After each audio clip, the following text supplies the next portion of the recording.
ప్రాణములను శరీరము నుంచి ఉద్గమింప చెయ్యాలనుకున్నాడు, విడిచిపెట్టేద్దాం అనుకున్నాడు.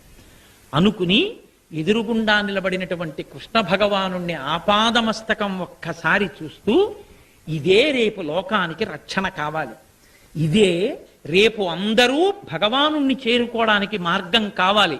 ఇక్కడ అధికార అనధికార అన్న రెండు మాటలు లేవు, అందరూ నామం చెప్పచ్చు.